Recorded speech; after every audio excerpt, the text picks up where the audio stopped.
Hi everyone. So, హిత్వికకైతే ఉగ్గు పెట్టడం start చేశాను. ఆల్రెడీ అన్నప్రాసన కూడా అయిపోయింది కాబట్టి. అయితే ఉగ్గు రెసిపీ చూపిస్తున్నా అండి. మేబీ ఎవరికైనా హెల్ప్ అవుతదని చెప్పి అదర్‌వైజ్ ఏం కాదు. ఈ మాత్రం కూడా రాదా అని కొంతమంది అనుకోవచ్చు. కొంతమందికి అర్థం కాదు. అలాంటి వాళ్ళకి హెల్ప్ అవుతదని అంతకుమించి ఏం కాదు.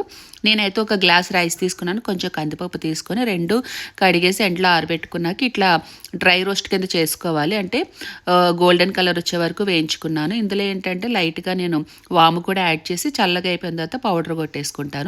జల్లించుకోవాలండి, లేకపోతే ఉండలు ఉంటాయి కాబట్టి. వామ్ ఎందుకు యాడ్ చేశానంటే డైజెషన్ ప్రాబ్లం రాకుండా ఉంటుందని చెప్పి. కొంతమంది జీలకర్ర కూడా యాడ్ చేస్తారు. ఇప్పటివరకు ఏంటంటే పాలే తాగిన పిల్లలు సడన్గా సాలిడ్కి చేంజ్ అవుతున్నారంటే ఎలాంటి హెల్త్ ఇష్యూస్ రాకుండా వాళ్ళు హెల్తీగా ఉండాలి, డైజెషన్ ప్రాబ్లం అసలు రాకూడదు కాబట్టి. చాలామంది చేసే మిస్టేక్ ఏంటంటే తింటున్నారు కదా అని చెప్పేసి పప్పులు ఎక్కువ వేసి పెట్టేస్తారండి. బట్ ఇది స్టార్టింగ్ పీరియడ్ కాబట్టి మెల్లమెల్లగా ఇంక్రీజ్ చేసుకుంటూ పోవాలి. 3 వంతులు రైస్ ఉంటే 1 వంతు వచ్చి పప్పులు వేసుకోవాలి. నేను తర్వాత మినిమల్ యాడ్ చేస్తాను. ప్రజెంట్ అయితే ఓన్లీ కందిపప్పుతోనే పెడుతున్నాను. నాకు తోచింది నేను చెప్పాను. ప్రతిదీ రాంగ్ వేలో తీసుకోకండి, ఎందుకంటే కొంతమంది చాలా నెగిటివ్గా థింక్ చేస్తున్నారు. అందుకని చెప్తున్నా. That's for mini vlog.